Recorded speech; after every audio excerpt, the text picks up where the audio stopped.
stage of that event. They've had a couple of big finishes, including a title victory at DreamHack Winter against some pretty decent teams. So I think that they have a lot to prove. They have some really talented players like Z-Power and Flit, who were two names that Na'Vi were trying to pick up. So it certainly they had caught the attention of top teams as well. I think, yeah, you have Endpoint, who are just trying to get that first real stab at, you know, international CS and trying to make a name for themselves. And Vertigo will be their next opportunity. Absolutely, they are going to be throwing the Vertigo pick in there. Very interesting move from them. We'll see if it pays off. And on the T side, Endpoint will be going straight towards that A-bomb site and slowing things down a little bit here in case there were some CT players just poking and prodding, looking for that information. But instead, it's more of a retake setup here on the A-bomb side, playing more defensive positions so that they can fall back. They can hold on to those retake spots for those B players to rotate into as this attack comes into A. Just kind of slowly gathering up on the ramp and starting to get into the scaffolding as well as sidewalk. Looking to split this A-bomb site here. Split is going to be in that boost position, but will be smoked off from having any real looks at these Ts as they come into the site, just kind of methodically working themselves in. They will go ahead and start that bomb plant. There is no contest, no damage even exchanged, Dan, as that bomb gets planted. You don't see that too often, but can they actually hold off the retake? Well, that's not a good start. Thomas with the headshot onto Flit will make things a little bit difficult as forZe now looking to push their way forward. Every player's rotated through. Now they're just trying to gain some ground here, but Thomas is doing a good job in holding them off, all by himself, in fact. Thomas, so much damage here. Mighty Max getting in on the action as well, and Thomas will finish things off. And indeed, not really much of a contest there. forZe trying to play that retake setup, but it felt like they didn't actually have a retake kind of planned. You know, once that bomb was planted, okay, cool. But what's next? What's the next move? And they just got bogged down. It was kind of like, it was one of those things where on retakes, A, you want to be able to have the utility to make the retake work, but you're not really going to have enough this round. And then two, you really want like multiple routes that you're attacking with at the same time, especially on a 5-on-5. But it was really all kind of funneled in one direction, which is kind of one of the pitfalls, I think, of Vertigo's A site. Unless you're flanking, there really is no other way. Like, especially with now that the elevator room is closed off from the sidewalk area, you pretty much can only go one direction. And a couple of smokes or nades or just people focused in on that angle is going to make it very hard for you to find space to actually get back into it. And as we are going to see Endpoint looking to knock on the door of the A-bomb site once more, making sure that they, you know, cover every angle, leave no stone unturned as they molly out those sandbags, but smokes and such is being lined up, and it seems they'll be in here in a moment. You can see that there's definitely a lot of attention to detail here for Endpoint, going with just a methodical take of the A side of the map at the moment. Some great usage of utility around the side, walking on the bomb side itself. You can see that they are systematically gaining more and more ground, and with that comes frags as well.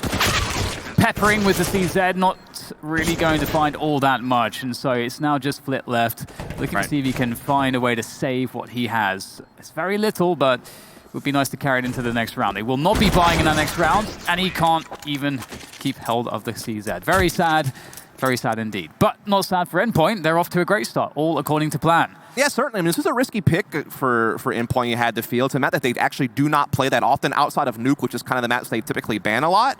You know, Vertigo is their least played map, and so to bring it out was certainly something that probably wasn't a personal comfort. It was them trying to take a gamble because forZe only recently started playing this map, Dan. They only started playing Vertigo back in about December. Before that, it was kind of a map they really avoided. It is their least played map for sure, but they did have a recent win against what is now Virtus.pro, formerly Avangar. They also had a couple of losses to some smaller name teams, so I think that maybe Endpoint thought this was their best chance to pull an upset. And so far, so good, and this round should be an easier one for them as there's not much on the board for forZe, and Robin's already found an entry towards the A site. Thomas, a little bit overeager there, will ring the bell of his teammate, but again, finding just great success here. No damage really done to the economy of Endpoint. They're swimming in money at this point.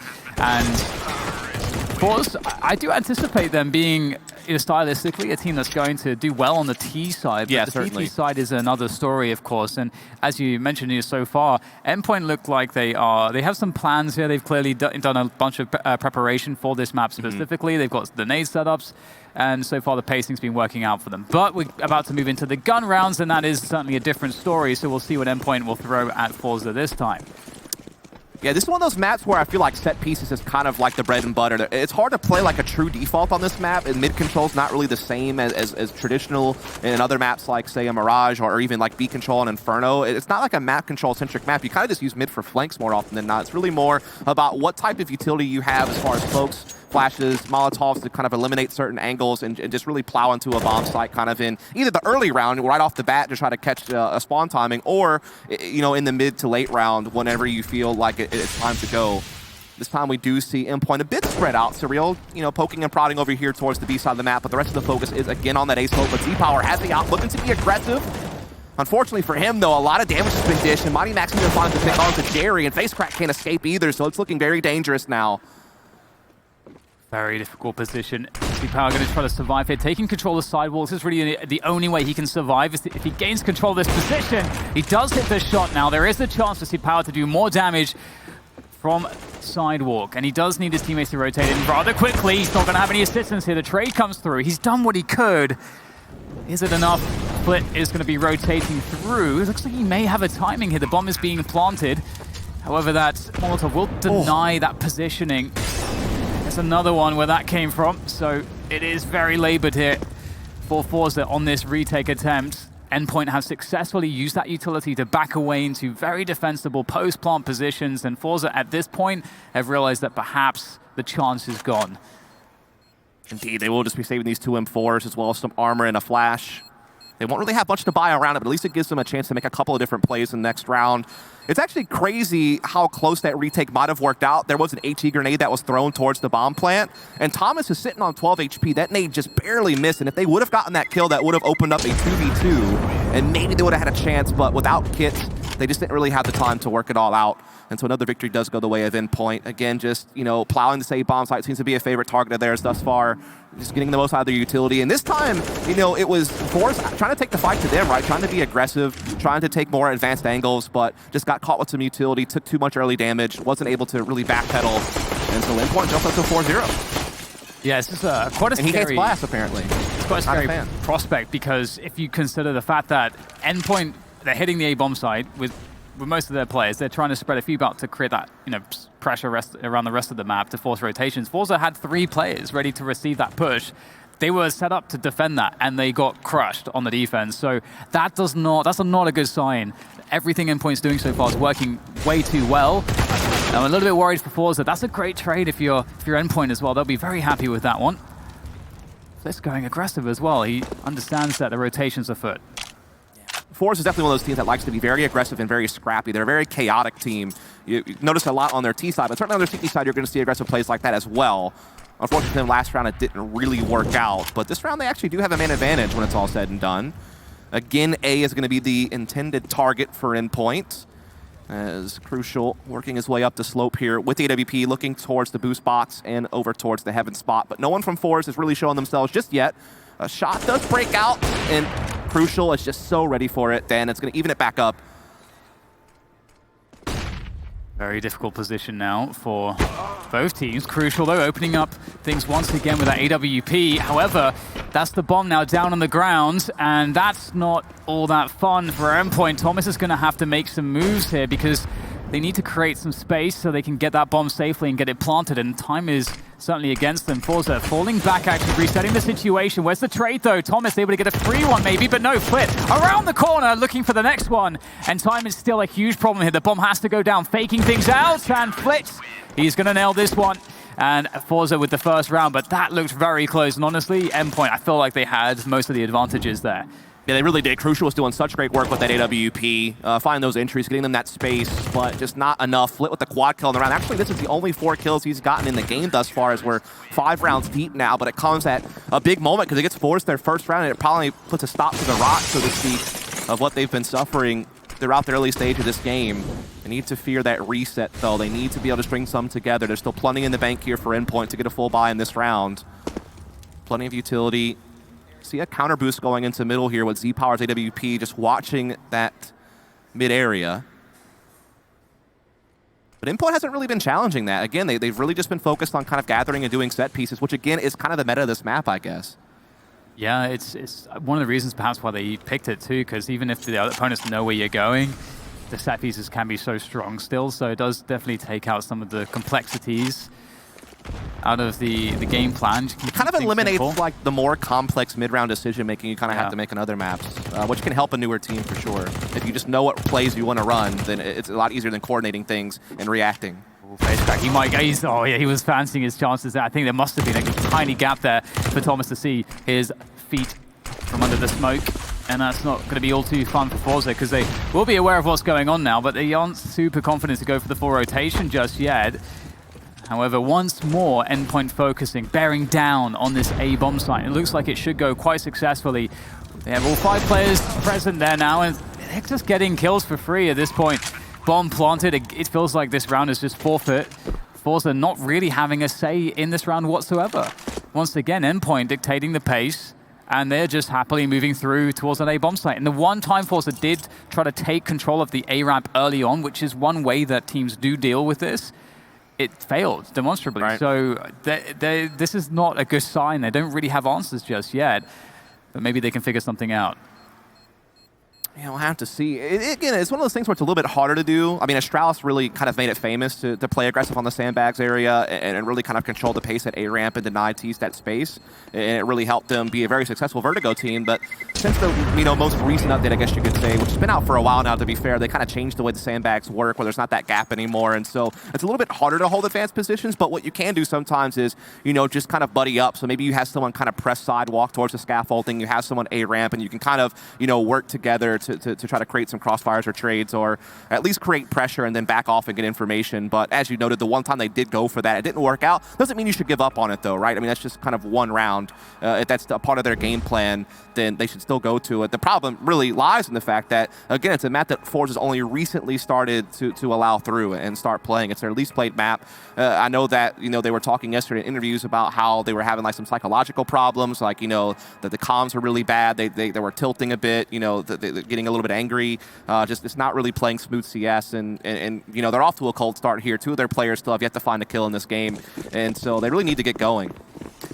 Yeah, the CT side is certainly difficult. Looking for that aggressive mid-hold. forZe with the focus there, locking that down, and they are putting a lot of emphasis towards A once more. They're really feeling that pressure there. Now, this is the fine line you walk on the CT side. Got to be careful not to over-invest players into one bomb site, and that's kind of what Endpoint are after. They want to condition you to really fear their attacks moving into one side of the map, and then that gives them the option to hit you with a fast timing elsewhere, which can just auto-win a round. So, got to be careful with this one. So power is definitely important in this position for picks, and this is it's like reminiscent of Banana on Inferno here, this exchange. Power doesn't want to give it up. Oh, he whiffs the shot, has to run through the flames. Yeah, that's the risk of taking that advanced position, Dan, is you have to run back through that fire. You have to commit to that play. Unfortunately, gets nothing for it. FaceCrack also now forced to fall back. Surreal still holding positioning over here at B. And as you were talking about, because you've been so successful at A, it gives you the luxury of building a cadence and masking things and forcing forwards to respect that A pressure too much. And it can maybe cause you to now have free access to this B bomb site, as we do see Surreal taking that angle, spots one towards Gen 2, able to do some real damage there to Jerry. So 2 very softened targets right now. But Jerry does draw first blood, and so this attack is being slowed down just a bit. Yeah, it's actually looking a little bit difficult. They do manage to get the bomb down, but post-bomb positions, that's another story in of itself. They don't have a lot of positioning right now, all stuck around the bomb site itself, which does give the CTs behind the cover of smoke an avenue of attack here as the power takes down Mighty Max, leaving 3 now for the Endpoint side. Make that 2 to try to defend this bomb. It's not going well. Robin's trying to get one back. It's late, but he does pick up the frag, though. forZe need to make a move, looking to go forward. There's Thomas. Oh, he can't get both, but it's up to Robin to try to trade out. He cannot do it either. Very difficult defense there. forZe needed this retake to work out, and it will, but it was costly, losing 3 players in this round.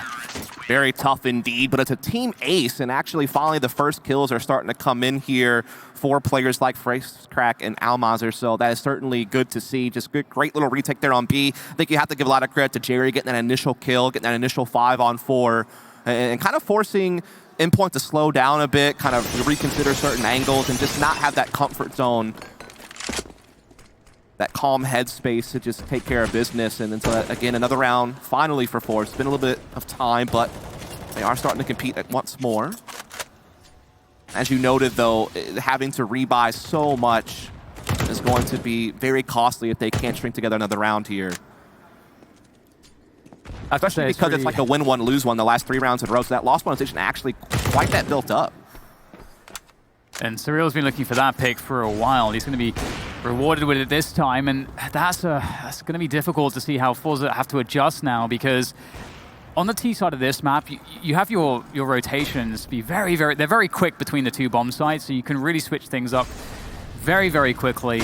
And so giving up a frag early on the CT side, it becomes very difficult because you can see now the A players don't want to hold as forward positions because you need more manpower to hold towards the ramp and towards the sidewalk at the same time, so they fall back, and that gives Thomas there that access towards sidewalk. See, Power is actually guarding that. However, losing a player there towards the site now, it's going to be Mighty Max up the A ramp. He has to push forwards. They have to gain some ground here, and Mighty Max is doing exactly that for the team. Now they have 30 seconds to plant the bomb. It looks like they should be able to get it down. Indeed, those smokes are going to provide the necessary cover to ensure the plant. Mighty Max will to back off and watch this flank, which is going to be a key piece of the retake, and it has been taken off the board. Your move now, Endpoint. Have to react better than this. Good kills, though, from Robin. It's all on Z Power now. Backing away with AWP, all he can really do is save now. Again, it's so hard to retake this particular bomb site. And it's even harder whenever one of those routes is denied to you right away. Before they can even really kind of start coordinating how they wanted to approach that, their flank was already off the board. So really tough look there from forZe. The resets coming in. Their economy is just absolutely ravished, and we see Endpoint continue to build a big lead here. And I think I'm seeing, what we talked about previously kind of playing out here. This is a great pick for Endpoint because unlike a map like Inferno or any kind of default heavy map, as you were talking about, this is such a different story. You can really run a game plan on this map, and it's not really all that interruptible. If you're a CT side, pushing is it's incredibly risky. Absolutely. You can just lose the round immediately if the Ts are in the right position to exploit a bad push. So you're kind of stuck just reactively. You can't really easily challenge the position.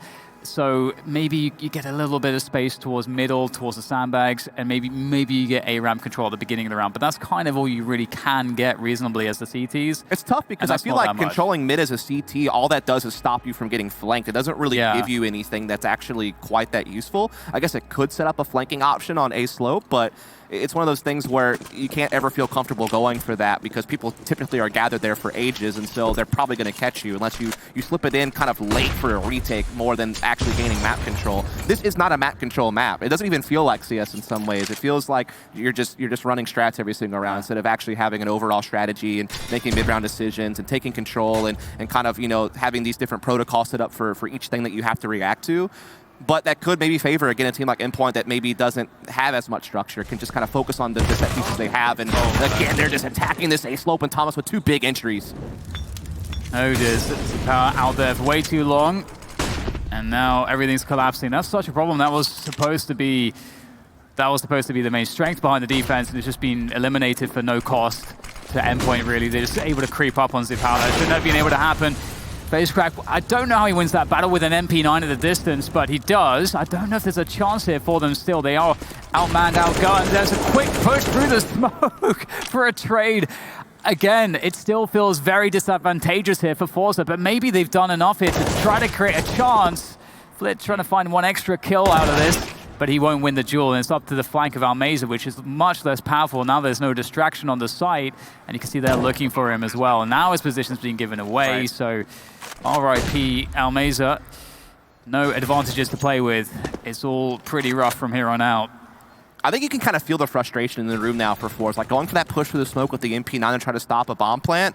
That's the play that you would make when there's maybe 15 seconds left on the clock and you're trying to stop a plant and then cause chaos to make it to where it's going to be hard for them to recollect that bomb and then go for the plant. But when you're doing it when there's, 50 seconds, 45 seconds left on the clock, it's very risky. And you almost feel like it's just frustration from their side where they've been stuck behind these smokes every single round. They've had to allow so many bomb plants and they've had to keep playing for retakes that they can't quite work out. And so they tried to do something different and it just doesn't work. And I think another big problem you're seeing right now with forZe is where's Z Power? He was completely off the board yesterday. North and MSL did a great job preventing him from being the normal player that he is. They denied him the angles he's used to having. They denied him the space he's used to getting to be able to flex his AWP. And really you're seeing Endpoint kind of do the same thing here. Like Z Power has had very limited impact. And even the rounds he's gotten kills, they haven't been able to convert off the back of it.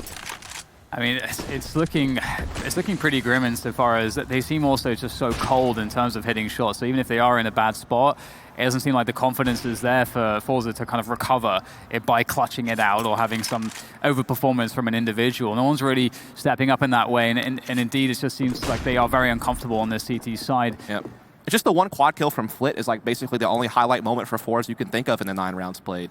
Everything else has just been all Endpoint. And Thomas, the guy that you want to see playing well for this Endpoint team, kind of like the marquee up-and-coming rifler, is doing great work. And we get another take of the B bomb site, a more rare site, but we'll see it here. And there's not too much that forZe can do out of position. And post plants look to be set up. However, that jump across capitalized upon by Jerry. He found a moment to go in and find an angle, and now they try to collapse on top of the chaos to see what they can do here. And it's a 2v2. All of a sudden, just like that, there is a chance out of nothing. forZe create an opportunity. Now it's just up to Robin to try to defend this. HE towards the bomb net won't do too much. They're going to try to close down the position onto Robin, try to get this kill, and they will. They guaranteed the trade if necessary. Well played, good coordination from forZe. They will somehow make this retake work, but this is a success, but it still doesn't speak to the overall problems they're having on this half. It's a very labored retake, to be fair. Almost didn't even have time to get to defuse, if we're honest about it. And it was one of those things where they didn't really have the utility, but they did still have all 5 players standing, and they made the conscious choice not to wait those smokes out, to just go ahead and push, but do it together so they could be this overwhelming force. And I think it helped that Jerry was able to jump over the smoke and grab that initial kill that kind of kick-started everything. And that's one of the strengths of forZe, is that they are a very aggressive team, and they have no fear. They will just gather up together and just plow into something and look to trade, which obviously kind of suits more to the T side, but on a retake like that, it means the world to be able to have that type of mentality and be able to enact it together and be on the same page. And so another round finally to forZe. Z-Power looking to again aggressive. Had very limited success here, Dan, if we're honest, and that's happened to him multiple times where he's tried to go for a look and Point's disciplined enough not to give it to him, and he has to suffer half his health gone just for the look. Yeah, and it's very difficult. You know, forZe are receiving a lot of pressure here. They have to respect it. Man on sidewalk, 2 around A ramp. It's very... It requires a lot of manpower to defend these positions. All that Molotov actually will create a... Oh, that's a huge problem for Mighty Max. The tagging is heard, and FaceCrack knows that Mighty Max is stuck, and he can easily finish off that frag. So well set up by the Incendiary. Once again, Surreal lurking towards the B steps as he has been all half, and he might just be successful again. He will be, and now that creates an opening for Endpoint. They were looking for an opening. Surreal delivers it, and even though they have a man disadvantage, there will be a plant, very open plant by the first generator there, and once again, forZe on the retake. Such great work from Surreal to unlock this B bombs, like to push the one defender back and allow them in, but now they do have to hold off this retake. A man down, forZe approaching multiple angles, 1 window boosting, 1 on the flank, 1 from CT spawn. Flit and Jerry combined for 1, FaceCrack for another. It's all on Thomas, but Almizer on that flank. Great coordination again from forZe. Another successful B retake. That's 2 in a row that they've had on this side.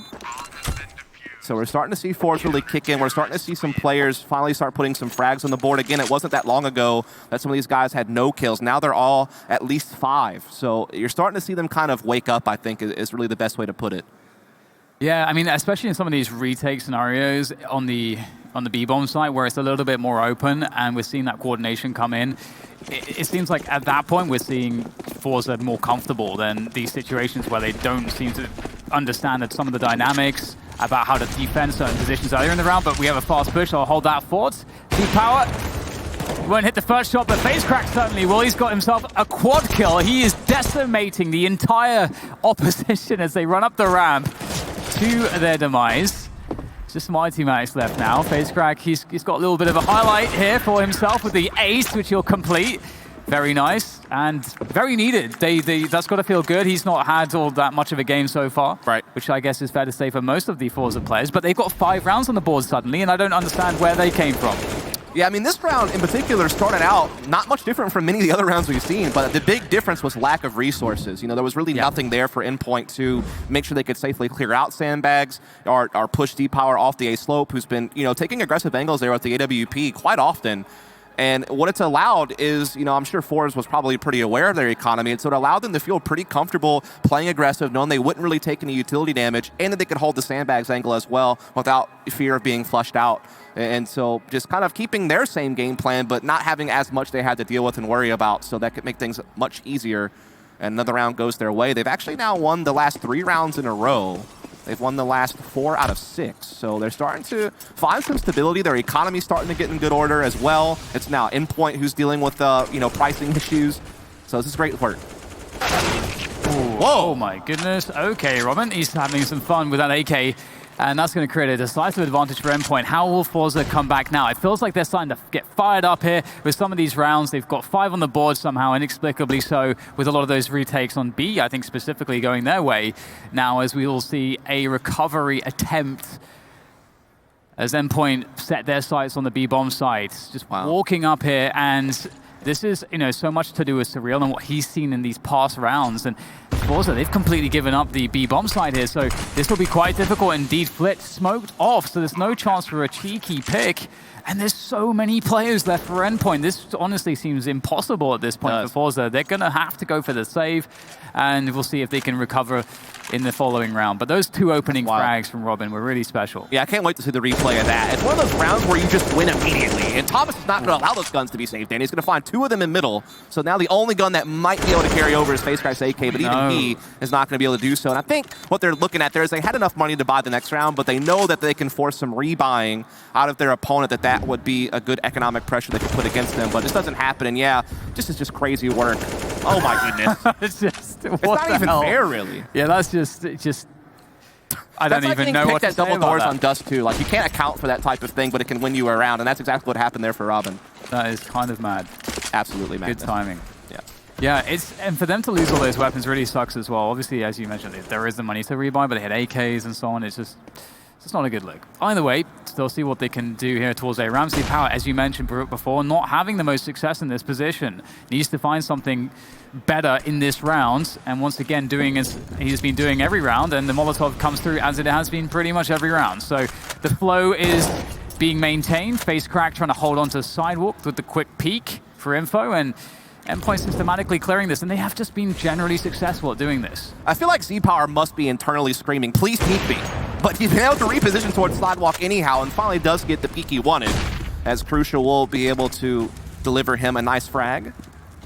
So 5-on-4 here for forZe. FaceCrack repositioning at the sandbags. I don't know if this has been mollied out yet. There are still 2 mollies on the board for Endpoint to use, which could push FaceCrack out of position, but there's also the chance that they don't, and FaceCrack can pull the wool over their eyes and get a surprising kill. But we are seeing Endpoint just kind of taking their time. It hasn't come into effect just yet, but it feels like it is going to be coming soon. Actually, it's just Z-Power with AWP from behind that takes care of it. What a rotation as well from Endpoint. They were just using that time, that push there from Thomas to try to just create some more delay for the rotation. Now Mesa will get a very quick kill. That's so important, and that might make all the difference. Indeed it will. And that's everybody going down now for Endpoint. So forZe, they actually managed to save the round there. I wasn't so sure because Endpoint actually picked a really good time to kind of fake out with the rotation, especially as you were talking about before, relying on the fact that they've conditioned forZe to be very afraid of these attacks into the A-bomb site. There's so much success there. Wow. And they were so well set up for that fake and didn't work out. Well played to forZe. It's like one of the only times Endpoint has not mollied out sandbags on their A approach, and it cost them what would have been a free frag, and now Allies are playing up close and aggressive at middle. No one ready for that. That's actually the first time Endpoint's really taken into mid with heavy numbers. And it's one of the few times the CT's actually pushed aggressively on that position. So it is really unfortunate timing, essentially, for Endpoint, but it means the world for forZe as they're looking to finish off this half. And what a comeback in the half it is. They've won the last 5 out of 6 rounds to keep this one as close as it can get. But we'll have to take a short break before we finish the story. So stay tuned. We'll be back in a second.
Welcome back, ladies and gents, to DreamHack Open Anaheim. And the Brits, they picked Vertigo. Perhaps a surprising pick, but so far working out fairly well. I am surprised forZe have 7 rounds. Honestly, given how much of the struggle it was in that first half, they're going to be extremely pleased with that.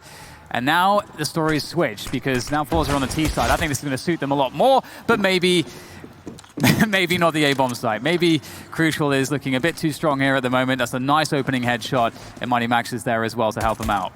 Yeah, those long-range USPs getting to stare down A-Slip with no utility in their face. It is definitely one of the few times you can really use this to your advantage as a CT.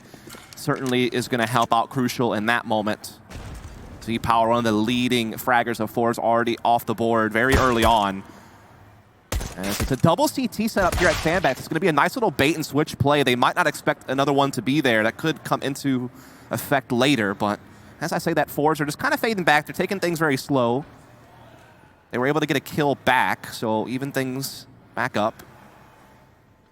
You can see they're really worried about that flank because they gave up all that middle control. They gave up a lot of space.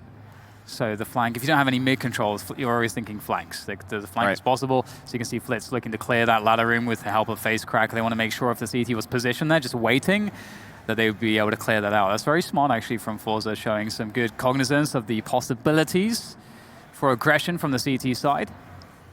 But time is running out now. They've got to start making a move to a site.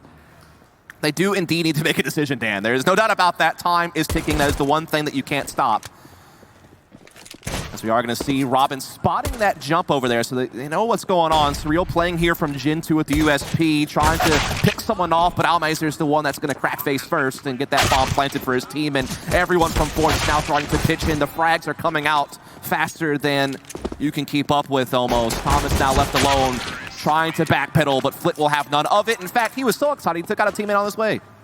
Yeah, really well played by Almazer, I have to say, as well. You know, that P250, there he is. He got 3 kills, very critical kills as well. And that was a really fun rotation from forZe. I think that kind of speaks to their communication. They actually had plenty of time, even though they ran the clock down quite a lot. They had a good pacing to it. They were in position in the right moments. There wasn't really a worry. They weren't going to make that plant.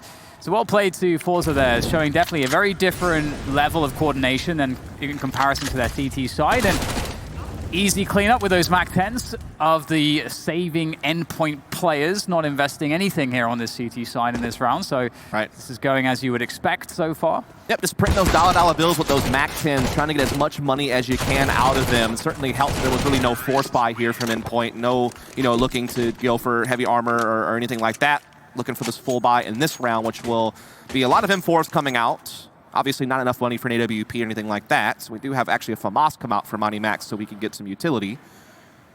And obviously MAC-10s will stay there for forZe. They like to play those faster placed coast range battles anyway, so the MAC-10s can still get value, especially because there's at least one player without head armor on the CT side. So maybe that will wind up having an impact. Okay, so let's see forZe pressuring those B steps.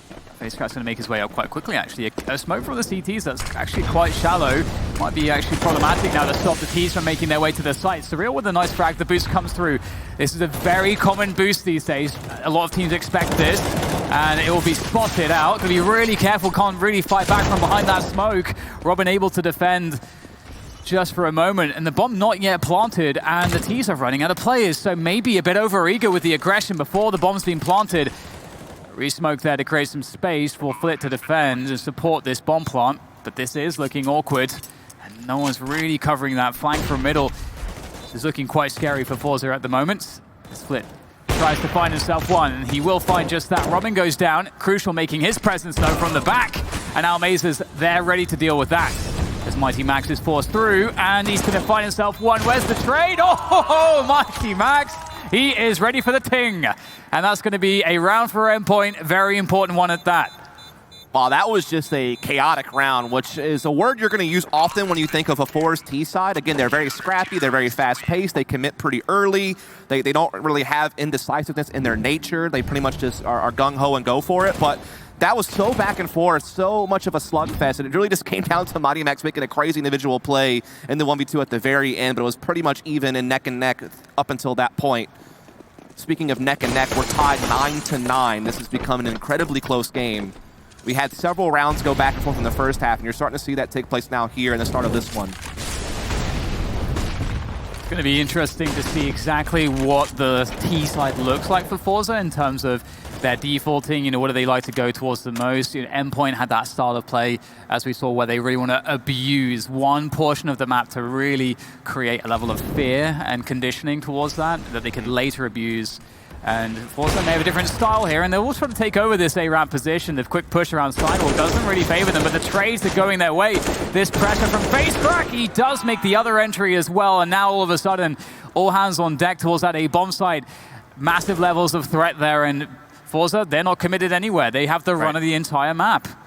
It's one of those things where the spacing of that forward positioning on A just did not lend itself to trading out FaceCrack. They basically gave him 2-1v1. He wins them both, and that wins them to the round, essentially, as it was just being stretched too thin at that point for Endpoint. And so forZe will take a lead. I think this might be their first lead of the game. Yeah, I believe you are correct. And what's scary here to me is the fact that, again, on that CT side, it looked like everyone was very uncomfortable for forZe, and we weren't really seeing those individuals come through. And now on the T side, you can see that they are confident to take these open aim battles, and in theory, individually, they should be superior to Endpoint. And see an anti-eco here, Flit with the spray down. He's actually got himself 4. That's not bad at all. And Crucial will try to hold on to the FAMAS, but yeah, the point stands. It feels like now forZe are going to take over the individual game, and that's what worries me for Endpoint's prospects on Vertigo. Yeah, it's one of those things where, you know, forZe has a nice system in place. You got Z-Power, who can be this aggressive, flashy AWP. You know, you have Almiser, who can really create openings and create that space for Flit to be that trade fragger to come in. Jerry, you know, really does run a tight ship there. Again, when you watch him, it does seem chaotic and just super fast-paced and almost reliant on aggressive plays, but you also have to respect the fact that they at least go for it and at least, you know, are coordinated with that. Even if it looks kind of sloppy on the surface, at least it's together as a unit. And that can certainly, I think, play to the map of Vertigo. I definitely agree. I think that, you know, fast trade-based style can really work out effectively.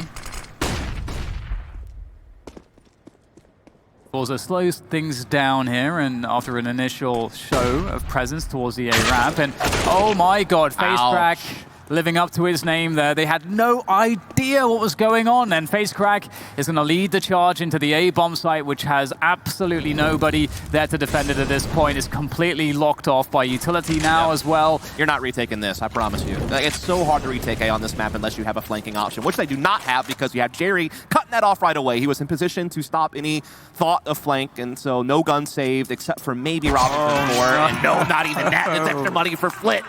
He's out there knifing it out, and that's a 12-9 lead now for forZe, and there's really not that much money in play for Endpoint. They're starting to really run through, and it's just a timing thing. They just didn't expect him to be there that fast, I suppose, and he gets 2 free kills, and similar to what Robin did a few rounds ago at the wall banks, it's one of those things where a couple of kills early in the round can just be an auto win. You know, there's really no chance to recover sometimes, and that's exactly what happened. And that's also one of those sort of cutting the corners moments where you don't have that third player that can be dedicated on the side alley. And so, yeah, not a good look, but we will see a beginning that looks a bit more promising in this round, despite the fact that Endpoint are on a pistol save. We do get that opening headshot onto Jerry. So a 5v4 here for Endpoint, but FaceCrack doing what he did in the previous round, which is work that side alley position, gain some control, and Almeza, meanwhile, opening up towards the B steps, as Surreal was so like to do on that first half as well. Flit working on mid, so forZe have that presence basically everywhere,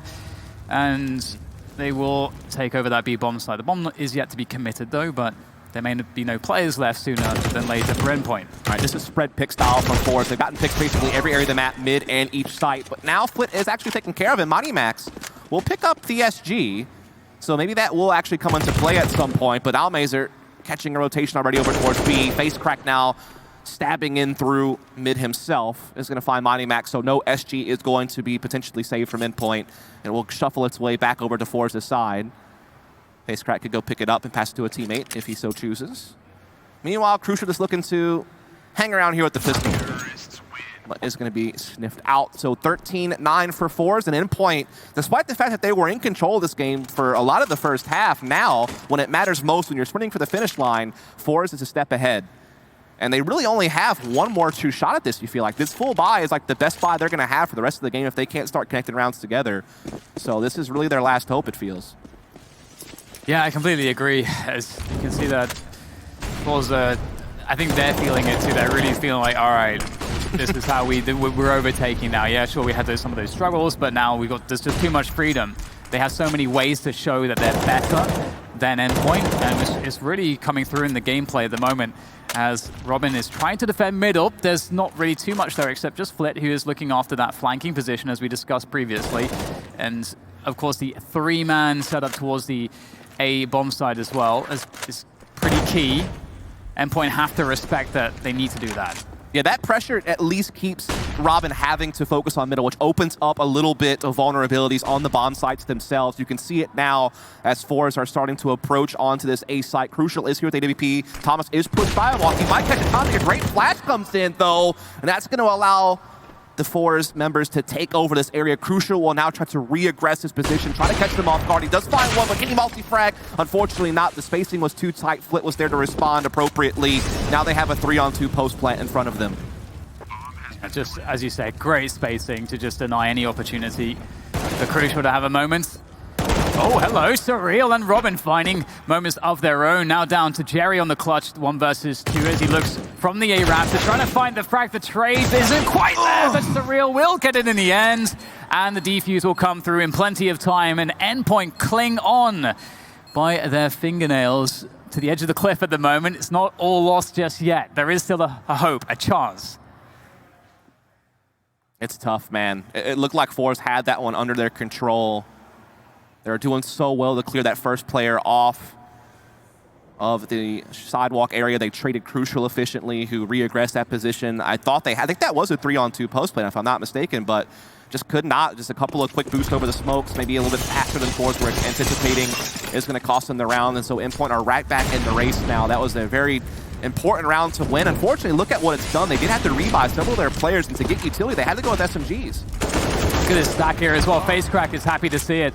More fragging opportunities for him. He will get traded out after the first kill, but again, when the CTs go down a player early, and it's an even trade like that, it always favors the Ts who have the freedom to maneuver and attack wherever they want on the map. As Crucial turns his attention towards middle, right. Everything's up for question at this point. Now forZe have slowed things down. They're effectively resetting the situation, and Endpoint don't really know exactly what's going on. And you can see this is a great info position. Ooh. Too much information for C-Power, though. The one thing forZe is doing in these rounds is they actually are pressuring mid, kind of in the mid round, and it is forcing Endpoint to respect that, and it lightens their defense up on the sites itself. forZe almost used it to their advantage in the previous round, just happened to lose in an advantageous post plant. Will that happen again, though? I don't think that's a reliable way to keep winning if you're Endpoint. You have to figure out ways to actually stop the brunt of forZe's attack. This time around, they do have a 4-on-3, though, and Thomas is actually creeping around, might even get behind these Ts, and D catches Almays are way off guard, leaving just Jerry and Flit left to try to salvage this round, but Endpoint are right on their heels at this point, looking to try to tie this thing up here very shortly. Timing just missed there, but still very much in control as Endpoint. This is a difficult spot for Flit. He needs that flashbang to work some magic here. Trying to peek forwards, he can't. I mean, it's kind of rough because he doesn't know where the CTs are. He could be getting flanked from CT. That's what he's worried about. But Jerry is actually using this time, this distraction, to try to creep up. 10 seconds for the plant. Gets the quick headshot. Has to go for the plant straight away. Jerry, the 1v4 clutch. He's on for it now. One player quickly there to position to try to punish him. But Jerry, he survives the test. And now he can reset once again. Retreating back to the A ramp here. 2 players moving forwards here to try to find out where Jerry's playing from. He can only be playing from so many positions. There's not too many places to go. From the side alley he comes, and Robin's ready for it, and that will be the save. But man, Jerry, we've seen him do some crazy stuff. There was a real danger there.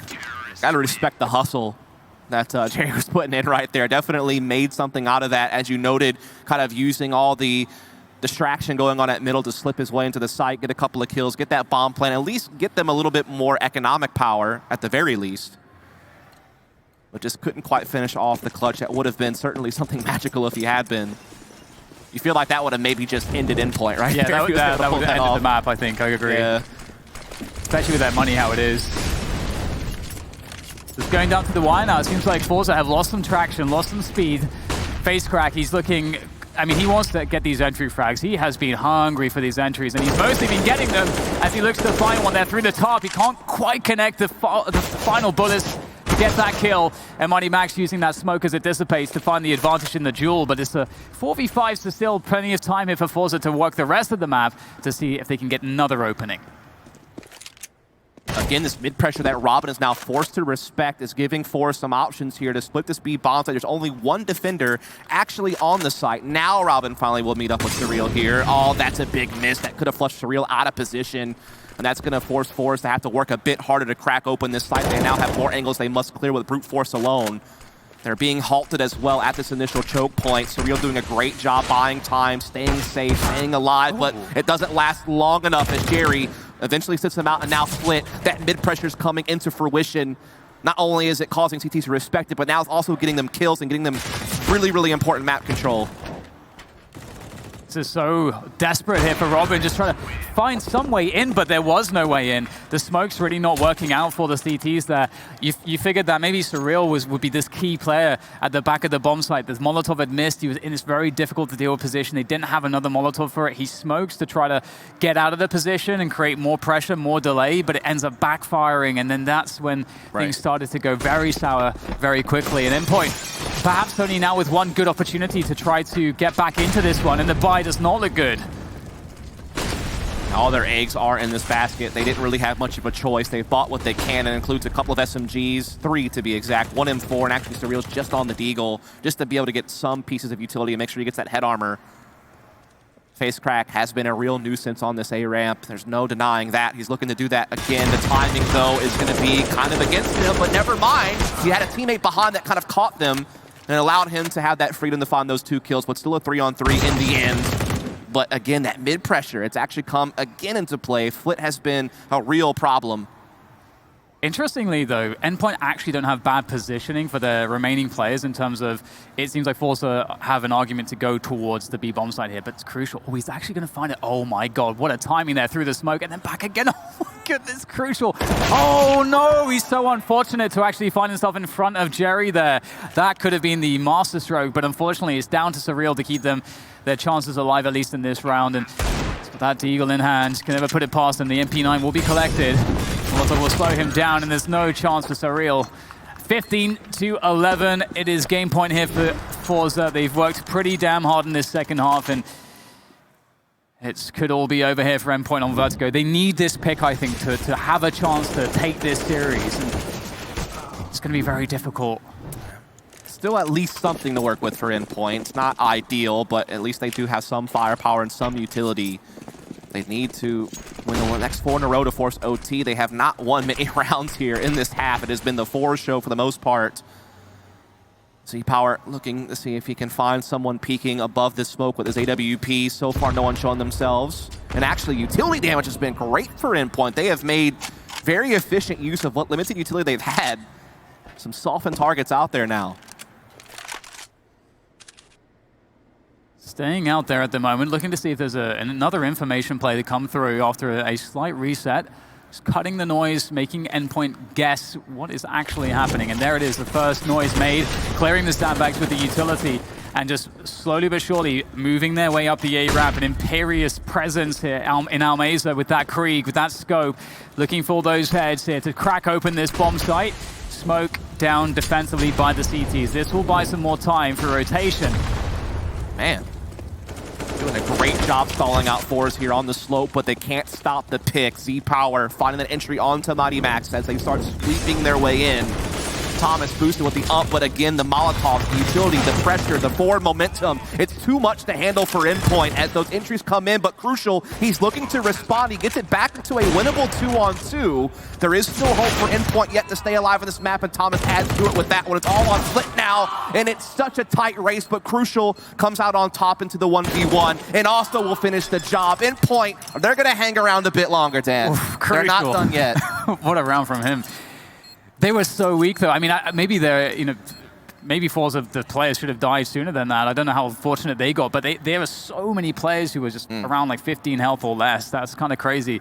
Yeah. Crucial able to capitalize fully for the quad kill and keep his team in this one. Endpoint still holding on for now. It just seems like such a desperate story, but you know what? Maybe they'll be able to do it because they're getting close to being able to tie things up to move this to overtime.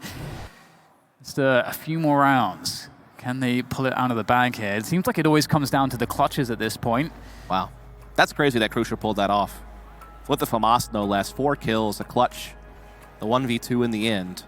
It was looking like it was over. I mean, when Almazer got those 2 picks up close on the site and they started getting the bomb down and they had pushed Thomas off boost and they're securing the plant, you're thinking, man, okay, this is the end. But Crucial wasn't done yet. Crucial having a really good game, 21 kills to his name, tied up with Thomas. Those are kind of the 2 names that more often than not, I feel like kind of leap off the page for Endpoint.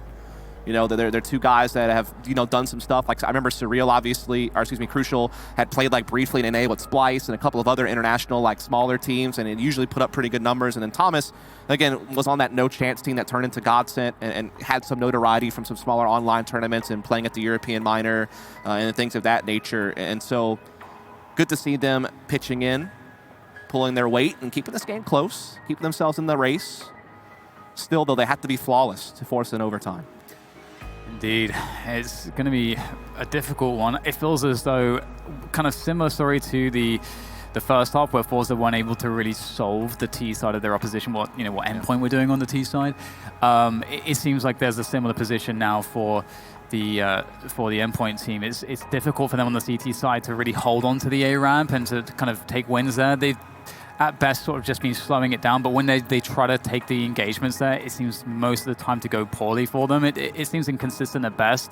So it feels like they're somewhat at the mercy as to what forZe are doing, and then they just have to play reactively against whatever that might be. But every time they try to take the initiative, it's not been going so well. So it's such a rough spot. And then when these rounds have been coming to them with the FAMAS and the UMP headshots and stuff like that, there's a lot that needs to go their way with very little advantage to find. And if you're thinking about Endpoint's situation right now, it feels like they have to win this match. I think you mentioned that kind of already. Yeah. But if you really think about it, first off, they looked really, really rough on Inferno yesterday against Furia. And forZe is a similarly aggressive team that you're going to have to deal with the whole banana control aspect, and they really seem to fall short of knowing how, to use protocols to handle those types of scenarios.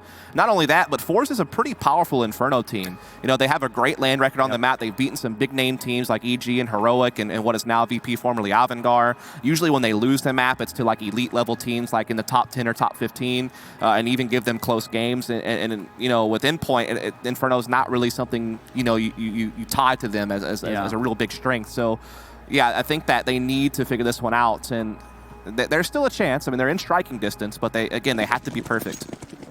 Indeed. Here we go back into the action, and it's a respectable buy for Endpoint, all things considered. And Crucial, I love that he's taking the AWP here, looking to walk through. You might not expect to see it here. That's why it works, but no! Flitz holding that right eye peek with the Krieg. He picks up the frag. He's looking for more, and that's absolutely what he's going to get. More for Flit as he charges his way through middle. He is feeling it. Looking now to take his attack towards that CT spawn area. He can go to the A-bomb side as well. He himself, let alone anybody else, is causing so many problems, and his entire team is trying to push forwards everywhere, and it's somehow not working out for them. Trades all over the place until there were 2 left standing. Surreal versus Jerry, and Surreal's going to win it. That was so fast-moving dust. I don't even know how to call that, to be honest. We've seen a lot of rounds like that, I feel like. And again, it's no shocker to see chaotic, fast-paced rounds when you see a forZe game, and it's just a trading was going back and forth. Flit looked like he had won the round. He got a quick 5-on-3 with that mid-presence. But then you have to give credit to Endpoint, just clamping down on B, figuring out ways to win fights, and just hanging around. Like, they kept giving themselves chances. Like, they kept making sure that forZe couldn't just snowball that. They could fight back. They could, slug with them. And now they actually have forZe on a bit of a save. It's just going to be upgraded pistols, and so a great chance to force this to do or die in the next round. It's either going to be OT or forZe winning with the closest margin possible. Wow. All right, it's really happening. Endpoint have given themselves such a fantastic opportunity here to get that overtime. Yep. And forZe, they're struggling to win some of these clutch situations, and Endpoint seem to be so far thriving in some of the chaos, and that's the one thing that's saving them in this series so far. They can take the confidence through of a lovely anti-eco round, a breather. It's kind of a respite from the intensity of the overall match, where you know that intensity of maybe getting swung by an AK, having to win that duel. When you're against Glocks and so on, you know, to catch your breath. Yeah, you can relax a little bit, and moving into the final round now, Endpoint can feel confident.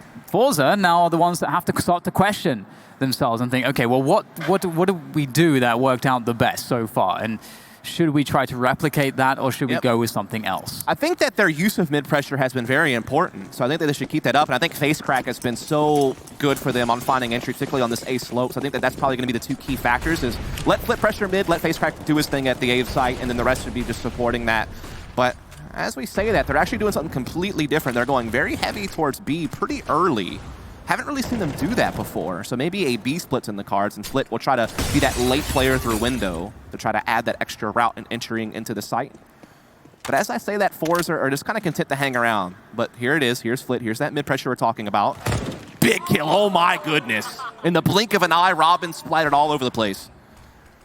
Ooh, that is a big kill indeed, but you can see Flit, he just wants to go all the way, and he could have waited for Jerry to be in a position to maybe trade as he goes into that angle of engagement, but instead, Flit just wants to charge forwards, and much like the previous round, but this time, his team's not really in a position to capitalize on his position, so kind of leaving his team in an exposed spot now, and they're going to have to force the issue towards B.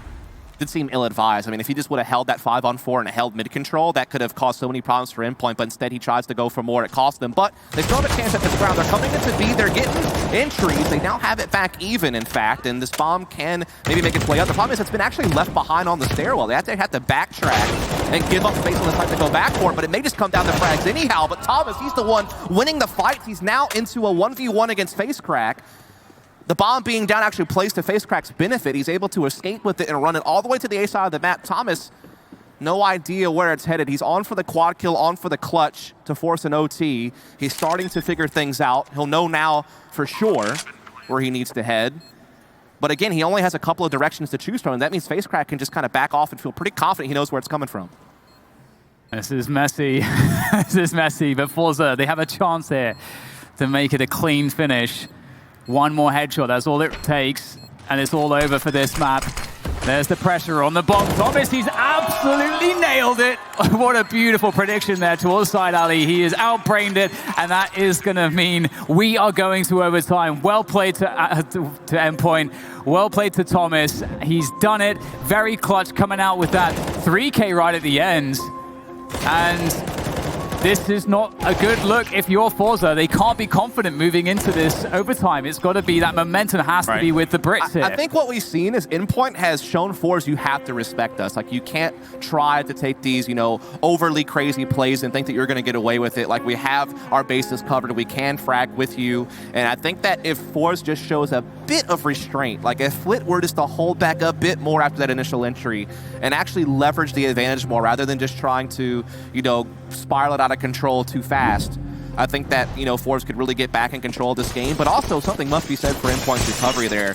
They did so well to win, what was that, like 4 or 5 rounds in a row to get into overtime. So they definitely are a resilient team at this point, which is something we didn't see yesterday against Furia, so it's nice to see now. Yeah, I mean, this is dangerous. You don't want to give the underdogs the confidence to come back, and creating some of the openings that they have, forZe, and the fact that Endpoint's capitalized on those, that's a problem, because it's a confidence game, and we're seeing a confident Endpoint right now. They're hitting some fantastic shots, some blinders here, and forZe, if they get into a spot where they start to lose their confidence, Endpoint, that magic starts to become a reality for them. As Almeza tries to open up this A-bomb site, he's just trying to get a pick. He just wants to get something for his team. They need some way in. And right now, it looks like there is none.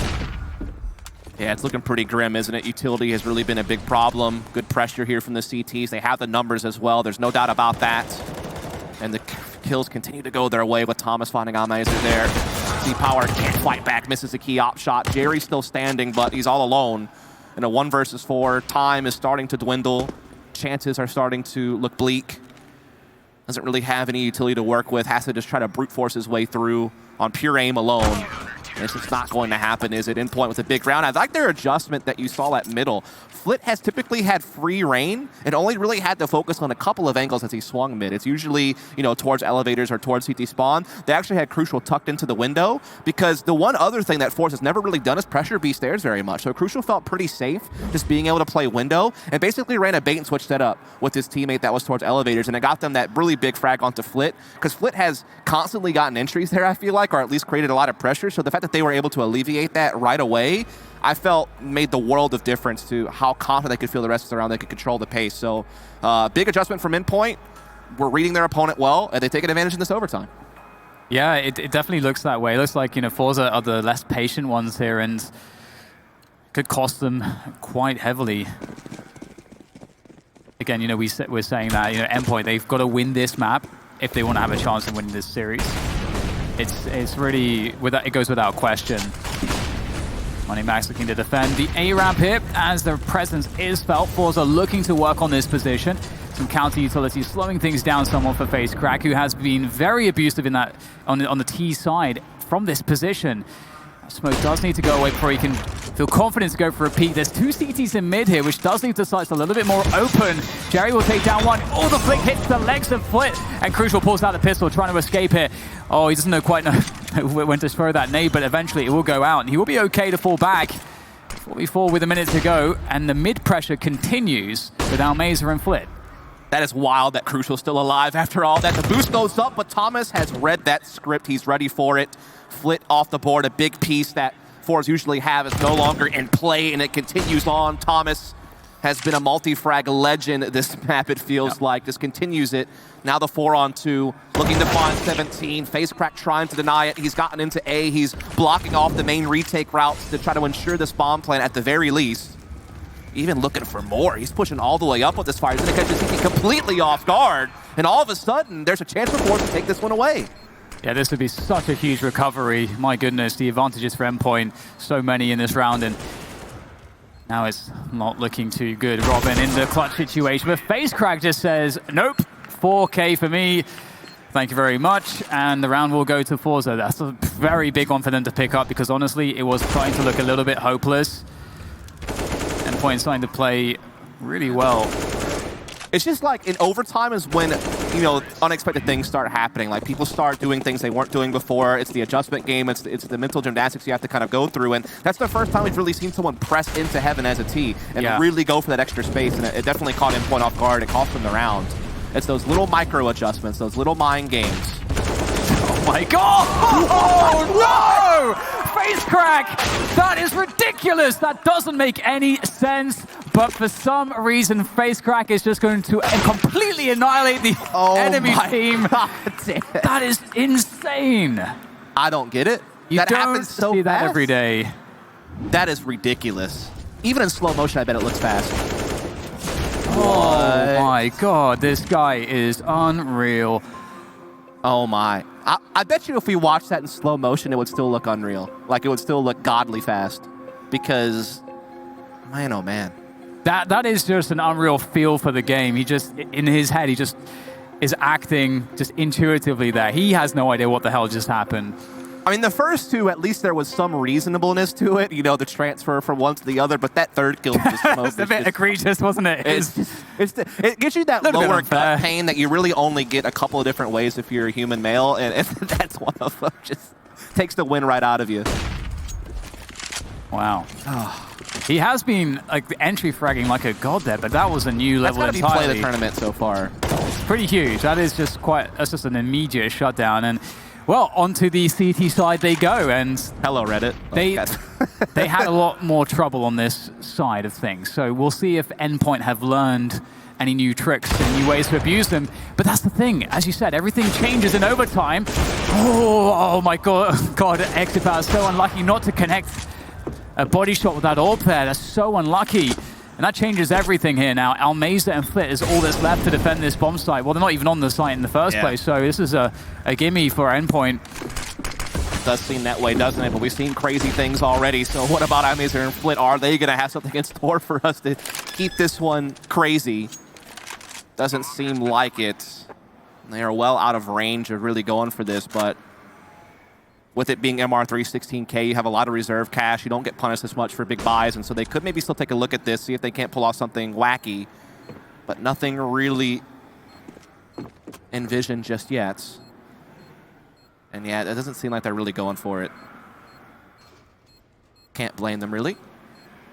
Just remember, it is MR3 16K, so obviously 18-18 would mean another OT, or you must win with the magic number of 19. And again, plenty of money in play with it being the 16K variation. Oh, hello. They're just going to go. He just wants to get some kills there. Want some more frags. That's got to be a bit tilting. Like, you're thinking the round's over, and then you're just staring off into this. Goes for a swing. Yeah. It's going to be really fascinating to see if there is going to be an adjustment that works out for forZe on the A ramp, because we see in this round again, just look at the abuse from Mighty Max. And this was happening so consistently on the first half that we saw that forZe couldn't adjust. They could never really get value from holding A ramp. They couldn't find a way to do it. I thought that maybe when that first frag came from Power, that maybe they were going to start to find some more value in the overtime, that maybe the script would be flipped in that way, but it seems like that could still be a consistent answer for Endpoint. Start the round out with that A ramp pressure. They usually seem to get a kill out of it. Right. And if you're able to find a consistent way as a T side to open up with a 5v4, yep, you want that every day. So they also did a great job of like limiting Z-Power's impact, trying to take those aggressive angles on A with AWP. It allowed them to have kind of just that comfort to feel safe about approaching that site. And so that could come into play more and more in OT. There is an adjustment from forZe, though. I think it was even in the last round, though it didn't really come into play. But we're seeing the first double op setup of the map taking place now, with Amazer also having the AWP. So might, give a different look to Endpoint, might catch them off guard, depending on if they're used to being able to peek certain angles without having to deal with an AWP. Could throw a spanner in the works, I guess. But we'll have to see. Still thinking about that face crack. 3K. Yeah, that's gonna haunt you. It's got to be hard to put that out of your head. I just love just the finality to it. They're just right. It's just the round's just instantly over within just 1 second. It's just over. It's amazing. Got a crowd starting to build up out there. We appreciate all of you coming out over here in the beautiful Anaheim. There you go, a little clapping. We appreciate that. Yeah. What does the crowd think? Do we think forZe is winning this game? Okay. What about Endpoint? Any Endpoint? Okay. All there we go. Some support for the Brits. Yeah, there we go. Yeah. It's good to see. It's good to see. Good to see, indeed. Well, this is definitely going to be an interesting one, because as we were alluding to previously, Inferno is the next map, and that's an 85% win record for forZe. So they're definitely, it's in their wheelhouse, and it's one of their most reliable maps. And then Train is 86% for forZe as well. So it's literally their two strongest maps coming up in the as the next two maps potentially for this series. And in terms of Endpoint, they're definitely not quite as good statistically on those maps. So that's one of the reasons we're saying, they really need to get this Vertigo win. And the thing is, if they do, again, Counter-Strike is a confidence game. It's this ambiguous thing that people say, but it is true. And so if they're hitting their shots and winning the clutches, they can win any map despite the statistics. And now he's deleted Robin. And there's a CT&T spawn in 10 seconds. I don't know what's going on, Dust, but Flit, he just finds a way to be aggressive. What's going on, Dan? I tried my best. I can't really do it the way James does. It's warm up. At least there's a trade back. At least there is some recovery taking place here from the Endpoint. Why is he going to T-spawn? I don't know what's happening. I'm lost. Is that the bomb? No, it's just a kid. I mean, to be fair, at this point, it's 1:18 and it's real, and Mighty Max are like, let's just clear T-spawn. We should probably clear T-spawn right now at around the 110 mark. Ouch. Does definitely slow everything down, which is not what you want if you're Endpoint. They've been pretty comfortable being able to play the faster place A pays more often than not. And it looks like that is going to be the intended target once again, though they are, again, being a bit more cautious about it. They have a lot of angles they have to clear now. They got denied so much space early on, so many threats of maybe a CT lingering around these close corners, but they eventually do make their way up the ramp and start to pry their way in. Dude, I swear, Flit only has a W key on his keyboard. All the other keys have been removed. Here comes the push into the A-bomb site. Extra power. Oh, just a slight miss there. They still have side alley control. Nice frag trade through. Good spacing here for Endpoint. Face crack able to deliver from side alley. Still holding on to this position, which destabilizes this A push enormously. And look at that. Oh, okay. Crucial will turn around to deal with face crack, but absolute chaos. And again, it's the Brits who come out on top in every chaotic situation. And a quick shot. Don't do it. Don't. Bok. Okay, thank you. I appreciate you, Bok. You're a real man. You have a lot of honor. He didn't dab. Yeah. He has integrity. I think dabbing was over in 2018, so I'm glad to see that we've moved on from that. But yeah, that again, another one of those rounds where if you blink, you miss it. Very chaotic, very scrappy. We've seen a lot of rounds like that, I feel like. It's starting to descend into madness, which I guess most overtimes do eventually kind of go that way when you've played long enough. Again, this aggressive angle over towards T-Spawn from Almazer, but this time it's denied. Just trying to clear a path to T-Spawn for Flit. Ooh, that was close. Yeah, a few very close flicks from Sipao, just not quite connecting. He's going back for more. Got to be careful. Is this going to be the crouch to, like, the pre-aiming? This is the most interesting game ever, Dan. Yeah, oh, that is disgusting from Sipao. Finally connects one of those. And what a good time to do it is, again, Endpoint starting off with a man disadvantage. And as Das highlighted, if Endpoint get to 19, they will win this map. forZe can only tie. Right. And this is the last round of the second half. How many rounds do you want to cast, must man? win what do you this round to tie this. Oh, give me more vertigo? Vertigo. Okay. You're starting to get vertigo, it sounds like, over there. Yeah. But, that's all good. Could see another cheeky headshot flick here from Sipao. It's going to be really fast for this one. Sees the nades coming up. And in they go. Oh, just barely missing again. Flit. Oh, never mind. Does get detected. I thought maybe he would be left the stone unturned and maybe be able to get the jump on them. It doesn't quite happen. But look at Jerry swinging in as they're planting the bomb, catching them way off guard. Z-Power also coming in. They want to keep this map going, and it's looking very likely a second overtime will be required. Less Mighty Max and company can be the heroes, but it's all on Robin now, and it's just not going to happen, is it? Too many forZe members still standing, too many angles of approach, and we're going even more rounds.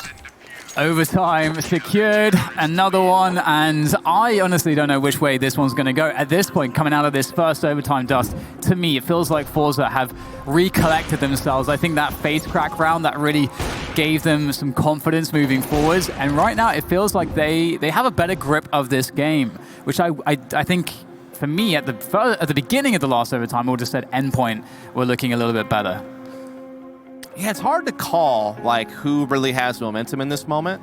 You know, it felt like forZe had it in regulation, and then Endpoint makes the comeback. And I think that gives you that kind of that second win, that fresh energy that makes you believe like you actually have a chance to pull off the upset. But I think being halted right there when they had the opportunity to go ahead and end the game here and now, that has to hurt. But it's all about that mental fortitude. How resilient are you really? That is what's going to be tested here now. Look at how well forZe are shutting down mid as well. They're getting these really deep smokes pretty reliably, making sure that the flanking positions are always held onto. And Endpoint are playing pretty passively here. They're sort of forced to do so. You can see the aggressive smoke from the CTs. Slowing things down for Endpoint, making things awkward. But it's okay because us Brits, we're very good in awkward situations. You are going to see these forward angles still being held by forZe towards the A side, something that Endpoint will still have to deal with if they want to press this side, but the exchange of the smoke will favor Mighty Max. He's had a couple of big injuries on this A slope, in fact, as Jerry kind of forced the backpedal. Z-Power, though, has been trying to play this angle several times, but he's so close misses. It's been insane how just off by a pixel or two he's been, and it's caused Endpoint to just be able to bulldoze their way into the site.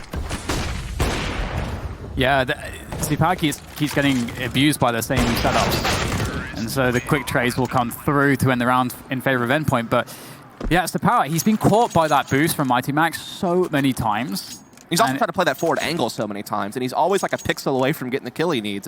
If they had frustrating. There is seemingly, it feels like there should be a variety of adaptations that because they've seen that so many times now. And so it seems surprising they'll still get caught by it. So as you say, because he wants to be aggressive, but hey, if that's going to keep happening, then Endpoint are going to find the advantages reliably. Oh my god, I thought Crucial was going to pull the trigger. I think everyone's on edge at this point, man. It's been a wild game, and Thomas adds on to the madness with that one. finding Z-Power between the eyes with that SG. Surreal, again, no surprise to see him here. He's been often kind of being that one, anchor point of pressure towards the B side, but Almazer is going to clear that off, get it back to even. But that A ramp approach is starting to come in here, and it's usually been successful. FaZeCrack's had a couple of good looks at it, though. Can he do it again? Yeah, he's still got that crucial position at the side alley, and you can see Thomas is trying to get some position here to entry from the A ramp, and that's what it's going to have to come down to at this point. There's lots of time, but they've got to find those positions, and the CTs have very good positions on the bomb site now. There's not too much left in utility game, and they're going to have to hard clear this side alley position. Flit, they don't expect him there. The trades come through, and now it's just down to Crucial. He's got the time, but these CTs are here. They know where he is, and he can't really afford to plant the bomb because they can gain positions. So he has to try to find a frag first. He's looking for it. That unscoped AWP, he's going to have to make a pretty crazy shot to make this work. There's the fake. Trying to draw CT out. They're just harassing him now. There's nothing he can do. Almazer finds it with the wall bang. And another close round, but it will go the way of forZe. Yeah, it's like watching an MMA fight where it's two strikers who just like to exchange blows, all the time. And you're just seeing it go the distance. Every single round is just a scrap. Absolutely. There's so many ways that things could just quickly turn, but it's very hard to predict. And it's been such a chaotic map to follow is really just the best way to put it. It's so hard to keep up, it seems, but we're seeing another different look here. Flit, this time aggressing on the stairwell. Refreshes the smoke also. So these are going to be wary of someone pushing on these stairs, but it does deny Surreal that vision on B to get information, to create pressure, to get an idea, or at least keep tabs on what forZe is up to, which could maybe play to forZe's benefits. You have to be more comfortable in their A setup as well, and not having to worry about backstabbing or B attacks. Is that dance once again against the side alley player, and Flash away the power, and now look at the spam coming through. They know exactly where they're standing. It's quite dangerous to be here still. The two-man setups are an interesting new look for forZe, and it worked out for them in the previous round, so that's one of the reasons maybe why they're going back to it, leaving FaZeCrack in that position. Here we go again. This time he's playing from the boost position. Nope, never mind. He's going for it. Will it work this time? We've seen this game played many, many times, but indeed he decides to back off to the site instead. And actually they'll just try to pressure sidewalk together, but Thomas is unleashing right now with that SG. Robin pitching it as well. 4-on-1 is what's on the cards. It's all on Almazer now. They're trying to reel this one back in, but it seems like it's been taken too far. Yeah, it certainly is a very difficult clutch with an AWP. Endpoint really just repeatedly finding that success towards a forZe. Don't seem to know how to stop it. And there you go, 20-19 Endpoint. Only conceding one round on the second overtime, or the first half of the second overtime. Will they be able to close it out this time? It feels like they have the overall advantage on Vertigo against forZe, but they've got to close. It's one thing coming close to us, but ABC, always be closing. I like that. Okay. Forget what movie that's from, but I appreciate it. As again, the race is to number 22. That is what we're looking for here in the second overtime. A 21-21 means a third OT. Again, it is MR316K, so plenty of money in play each and every round. Endpoint with the advantage going into the second half. Will Flit have success with the mid pressure? I mean, it's been on and off. Like sometimes he's able to pressure mid really well, basically win his team the round, or at least give them a heavy advantage. Or then he overextends and dies and gives it over to Endpoint. So it's a very binary on what Flit's been able to accomplish over there, but we'll see how it plays out this round.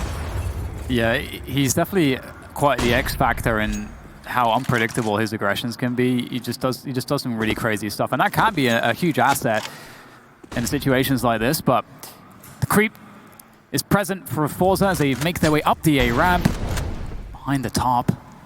Mighty Max is looking to see if he can keep tabs on the situation, but so far actually forZe not too visible. They don't know, Endpoint don't know how many players are there. Nice reaction from Power.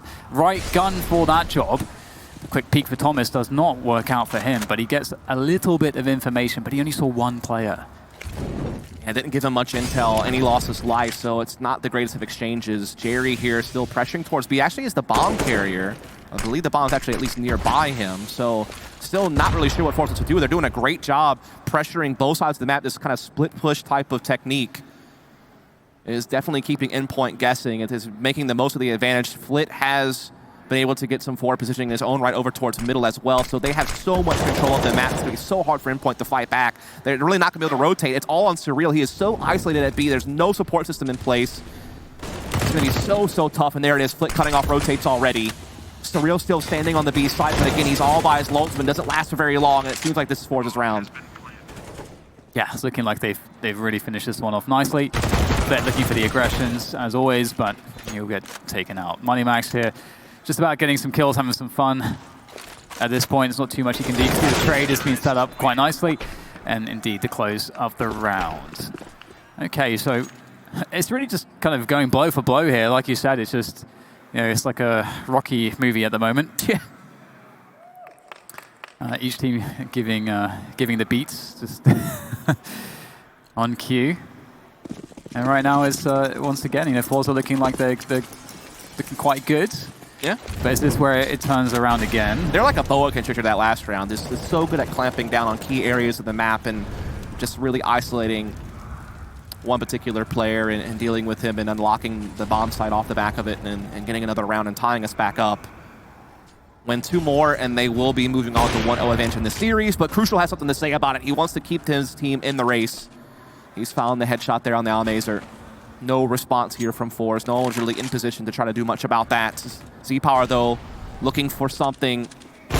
Not going to find it. Crucial is just locking this down. But in the meantime, Flit has been a real problem at middle time and time again. Unfortunately, though, he's all alone and no bomb in his possession.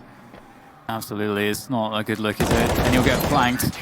And what's the shame for me, I have to say, Dust, is that right there, you know, normally when you're in a situation as forZe found themselves in, you're down a couple players, you're looking for somebody to kind of go huge. And Flit was in a really forward position, so he's your guy. He's your guy making some plays. And what we saw here was that XDPower tries to go for that trade against Crucial. Now, the problem is that if they just wait, let Flit try to create something, then you can play off of that. But if everyone peaks, and then, you know, that situation can happen. If someone's successful, well, you're not left with very much because maybe the other guys have died. So I think they try to do too much there. And now we're left with either an Endpoint victory or a third overtime. Yeah. That is the 2 different ways this could go. And forZe looking to maybe attack B really early this time around. Everyone seems to be gathered here for the most part. Again, they still do have that mid presence for Flit, as is expected. FaceCrack leading the way, finding the entry on the Surreal. Smoke does come in, but a bit too late to stop this push as they come flooding in. Robin from the Generators trying to see if he can at least put a bit of a halt to all of this madness. He does find Jerry. He evens it back up a bit, but not for long. Ooh. As FaceCrack has shown us another multi-frag with this AK. He's been so on point, and he might just be saving this half for forZe. God damn. FaceCrack is serious. Z-Power will go down. It's up to Crucial now, as he has the AWP against 3. It's not an easy situation, to say the least, but he'll try to do what he can in this situation. It's the last round, of course. Can he go for the clutch? A nice shot, but falling back into the Molotov. He'll burn, and forZe will keep it alive. Another overtime. Here we go, all over again. So, Dan, I heard you like overtimes. I heard you like Vertigo. And so we got some overtime in your Vertigo, so you can Vertigo while you Vertigo, you know? What a hero FaceCrack has been. An absolute hero, just pulling out some of these remarkable fragging rounds, and he's kept his team in it with those rounds. And again, I just wonder if we'll see. I mean, forZe are the better team overall. I think that goes without question. You know, when we're talking about, you know, just strategy, their overall map pool, you know, the calling and the experience as a unit together. They've been playing together for ages, and you know, individually too. So it's interesting that they're struggling to get a grip of this one, and Endpoint are looking like the better team still. I think this is the one map that you could expect it to happen, though, because again, it's not a map that forZe play very often. Only 3 games played with this lineup. In fact, they only started playing it in December. 1-2 record. So this was kind of that maybe Achilles heel of forZe that Endpoint went after, but as a gamble, because in their own right, they don't play this map very much, and I think that's what's caused maybe some of the sloppiness and some of the wackiness of the map is it's kind of two inexperienced teams on this map, at least in official match play. Don't know about practice. But look at this, FaceCrack trying to go for another play, but Crucial has been so good with this AWP. Unfortunately, he can't find that second one. Elmazer is able to trade it back, but look at Thomas. He's looking to see if he can find something. No, not going to happen, but still a 3-on-3 in the end of it all. It's really hard to know what to do in these situations because you don't really want to give up a side alley. If you do, the T's can just go for that bomb side take really effectively. So do you fall back? Do you try to keep trading? It's hard to know if you should keep investing, but regardless, it's a 3v3. Endpoint still with an opportunity here. They have players close. Almace's going for the plant. There's the player, it's the CT on top of the box. This Mighty Max is standing, trying to get over the smoke here, and he will find Almaza. A 3v2 on the retake as they start to bear down on these T players who are trying to defend from the ramp. Jerry just playing the headshot to power. Tunnel vision on the barrel of the gun, leaving Robin to get easy frags. And Endpoint pick it up, and they continue to lead the charge. Well done. I mean, we were talking earlier about, playing those aggressive angles on CT. Is it worth it? Do you keep doing it? Do you change? It's because it's so hard to retake A, you almost feel like you have to. But crazily enough, you see Robin and company actually making that retake happen. It's so hard to do, but it does come to fruition for Endpoint. It gives them that one-round advantage. Robin leading the charge on that. A player with his own story. Banned for several years wrongfully, finally lifted very recently, and found a home here on this team. He's doing some great work. Good FaceCrack there. He knows the sense of urgency is not going to allow that molly to delay him. Gets that position quickly, moving up with his teammates. Surreal, nice shot there, looking for the defense here. The pressure comes through to B. They'll clear that out, but this is the real attack towards this A bomb site. And there's just Mighty Max here trying to dance around the bomb boxes to see what he can do. Can he find a frag? Oh, he had a chance, but Almaza will shut him down. And there goes the utility to shut off these choke points. And Almaza just denies Surreal. And that's the problem. Surreal, I think, is a good peak to make, but he wasn't on top of his game this time, and that's a great shot from Almaza. Oh, Robin might have a timing. They had to come back and grab this bomb on the slope, but not able to get there quite fast enough. So the bomb will make its way in. It will get planted, no doubt about that. But Robin still has a chance maybe to pull something off here. Will decide to come scaffolding to the sidewalk himself. Getting here pretty fast, too. Maybe going to be unexpected, but no, FaceCrack. He's prepared, and we're tied right back up. Yeah, it's such a hard peak as well in terms of the how close you are to the angle of engagement and the right eye, left eye peak. The players on the side get the advantage, generally speaking. Difficult peak, and indeed, it will be another round. Well, sorry, another situation where we're all tied up. These teams are just so locked in together at the moment. Once again, A-ramp pressure from both sides. Mighty Max trying to hold on to things here, quite aggressive. Looks like forZe want to actually force the issue here. We know FaceCrack loves to get up there, and the trade comes through. FaceCrack once again, entry fragging. That is his specialty on Vertigo so far. Yeah, he has been very impressive on this map. He's gotten his team in a lot of rounds just off the back of his plays alone. Flit also coming in as well. Again, that mid-pressure coming into play. Big advantage right now for forZe going into this round. Again, now the race is to 25. forZe looking to try to take that next step forward. FaceCrack the bomb carrier now, swinging it back around over to the A ramp as they are pretty close to controlling the site. They haven't quite committed up all the way just yet, but they do have some good kind of area to use as a launching platform. But we see that bomb actually shuffling back around. It's actually going to be an empty B bomb site. Endpoint has had to respect this. They've rotated as much as they can. And so all of a sudden, it looks like forZe will avoid any more duels and get into this B site. Yeah, it's looking really promising in terms of the rotations. That is for sure. As you can see, it's just Thomas here. He's going to get a good timing for the incendiary, but he might not be able to stop the cross to the side. That's a good frag. He's got to do more actually by himself here. He has to buy time for his teammates. He's going to have to go for some engagements here if he possibly can get a good one. He goes deep there. He wants to take down the planter. Will be surreal to trade, but is there too much positioning now for forZe as they fall off of the plant and take better spots here to defend from? Good cross-firing possible. And it's a quick frag from Jerry. Again, the headshots from FaceCrack have been so epic. 23-22, and forZe will lead going into the second half of the third overtime here. This is just map 1, by the way. Yeah, first map of the day. And it's been going on for about an hour and a half. We have really gone the distance and then some for this one. We knew this would be kind of a crazy map considering both these teams' map pools and considering the gamble of it all. And it's delivered and given us even more than we could have expected. It's nice to see, you know, you're seeing some of the guys from Endpoint actually kind of settle in, start making some good plays against a team that's actually pretty solid in forZe. I don't think they're any slouches by any means. forZe struggling to try to, you know, be the favorite that just carries through into the side of best of 3. Remember, whoever loses this series is out of the tournament. So this is a very, very important game. Yeah, it really is. And Endpoint are certainly showing us a respectable performance so far. A slow beginning to this one, neither team going too heavy towards that A ramp just yet, which has been obviously a favorite for both sides. All Flit with that deep position. Flit's always trying to get a bit cheeky. He'll get caught out by surreal. Nicely done, and with 1 minute and 20 left, there's plenty of time for Endpoint to decide still as to where they want to attack. And Moneymax is keeping tabs on the A positions. Side alley is certainly one to make sure you don't overlook. Face crack's been quite annoying from there, but he'll be on the bomb side here. Bogdan's Law in place. Surreal will get the AWP as he's on low health. He did serve as a primary operator for Complexity back in the day for a bit, so he's definitely used to the weapon.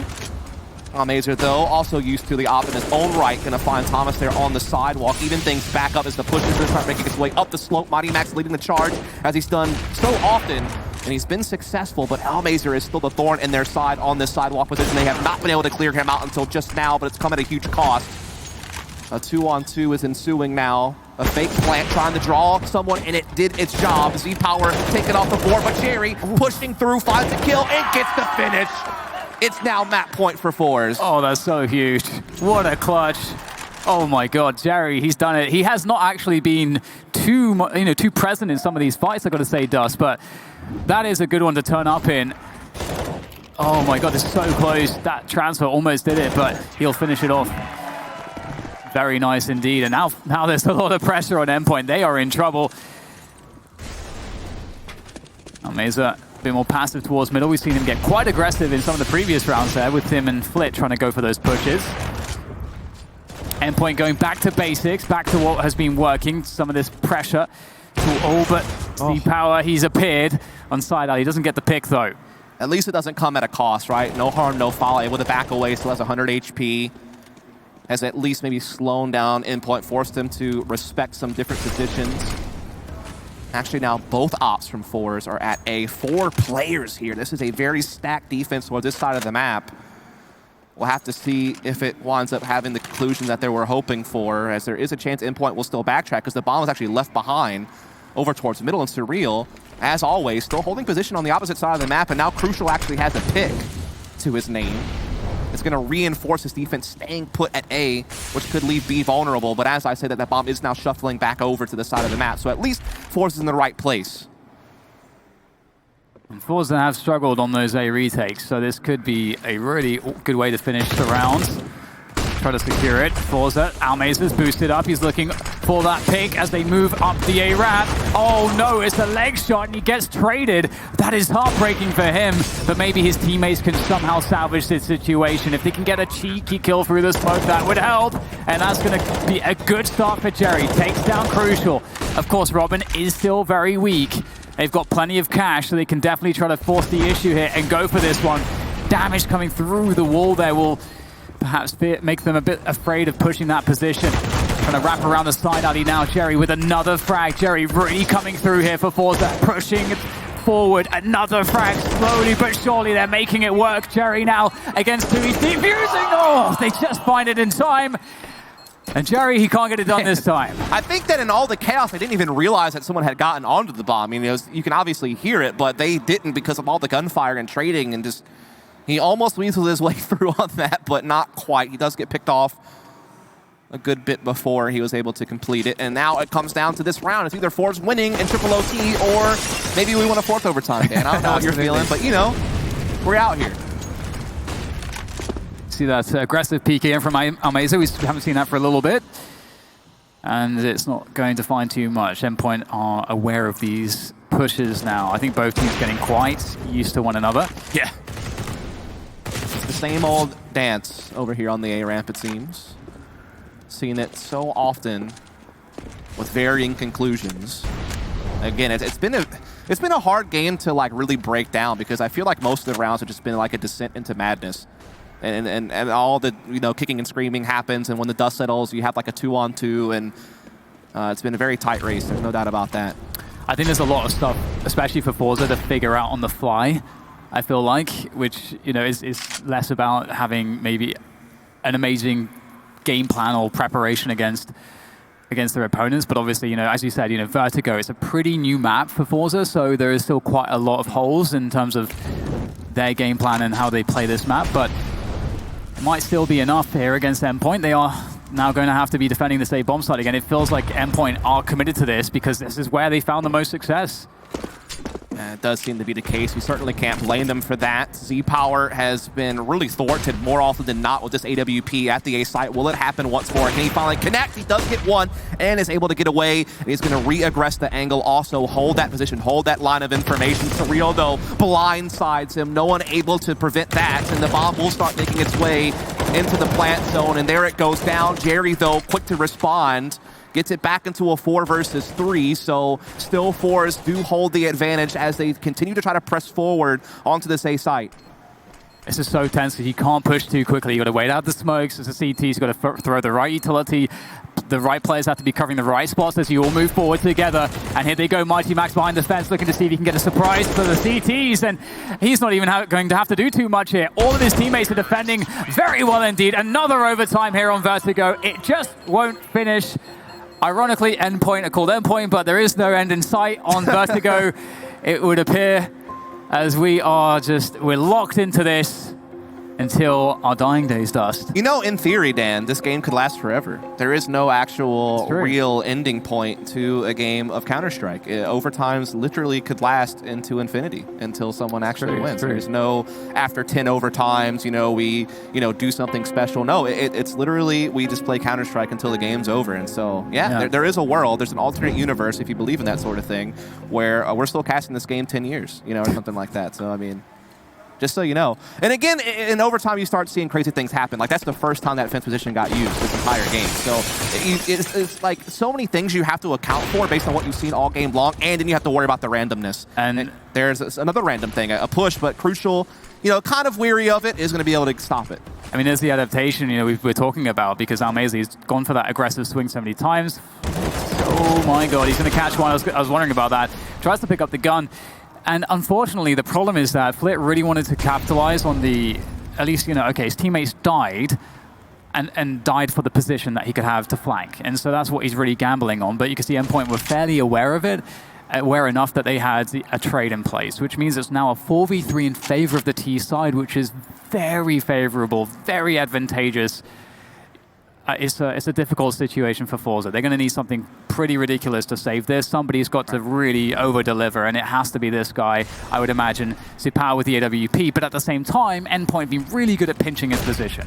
Yeah, Z-Power has been limited in his impact. There's no question about that. Jerry trying to get the flank. surreal, though, able to put a halt to that. And so now it's just Z-Power and FaceCrack 2v4. Z-Power looking to angle out on sidewall, but again, a key miss with that AWP. FaceCrack, though, is going to be able to catch them off guard for 2, but it's not going to be enough. Thomas able to efficiently handle that, and so Endpoint do take that slight edge in our 4th overtime.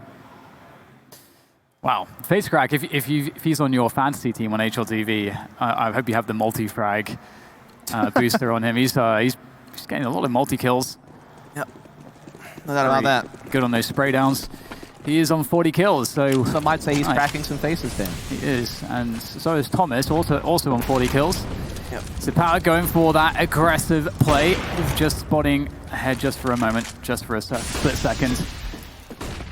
And once again, get the familiar story on the A ramp. The battle rages on. Both teams wanting to keep the pressure up here. It's like the Bermuda Storm, just non-stop violence on this A ramp. And one thing you want to do here as well is you want to over-invest one side into overuse of utility. Oh, okay, well, it's going to be Thomas creeping up there, finds 2 kills, gets ahead of the flashbang, and annihilates FaceCrack and Joey. Just not ready, not set up in time for that push. Great flick, though, to deny Thomas. Maybe Sepower can still stop this push. Maybe they have to rethink this endpoint. They've got time, and they still have an advantage. They don't have to force this. I guess the solution was to give Z-Power even more difficult shots to hit because he hit a nasty flick there.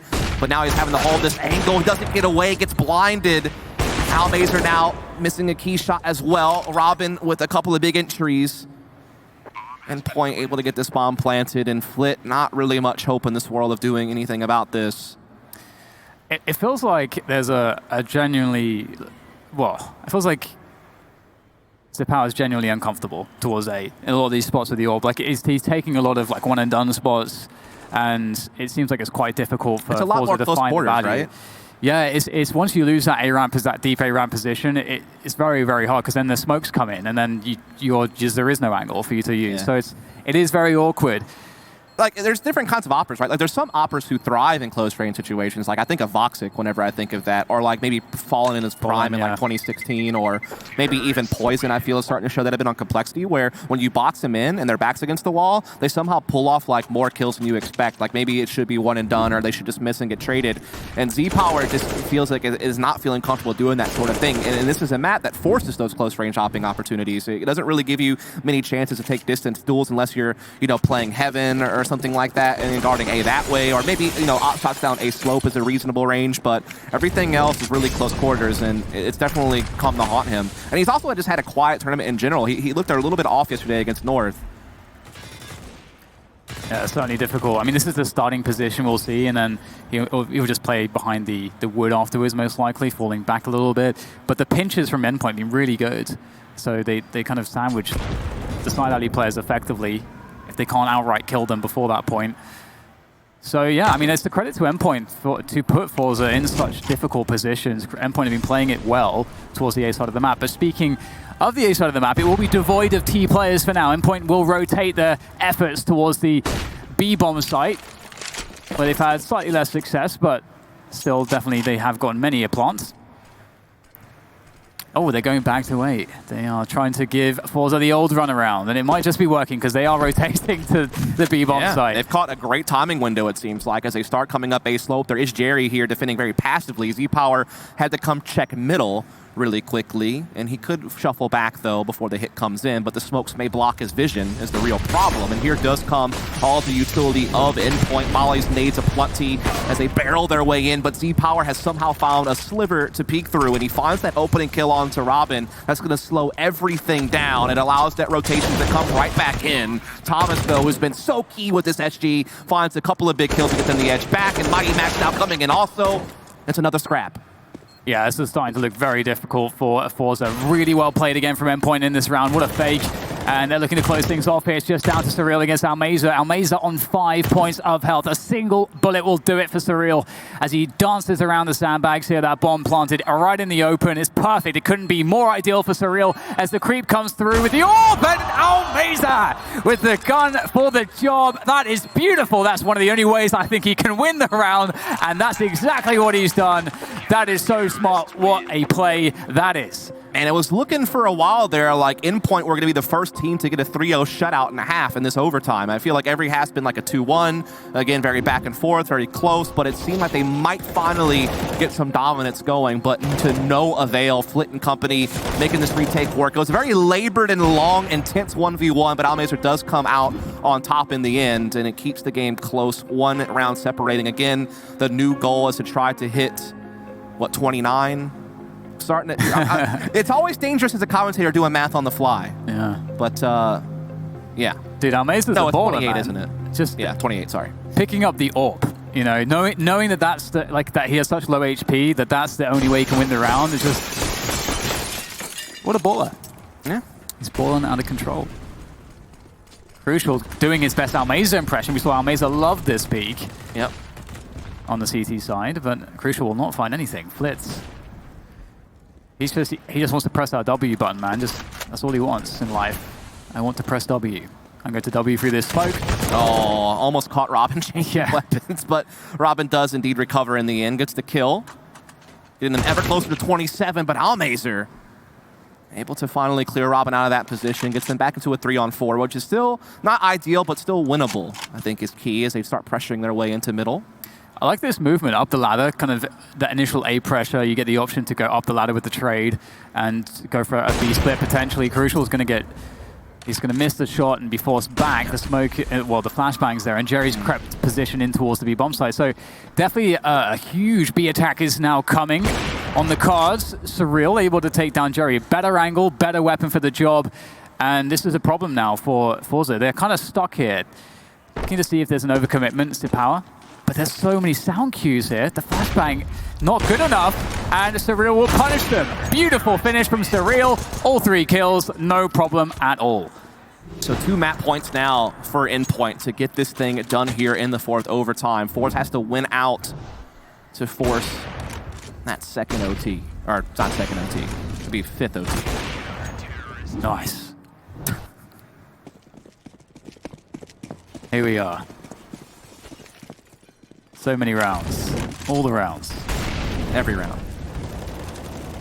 Hard to see if Surreal can keep the orb working in his favor. He's taking a new angle. He's trying to be unpredictable. This is a great way to play the orb, play the extremities, but he'll get caught by face crack. Nice flash assist comes through. Into power. And Thomas panic smokes this off.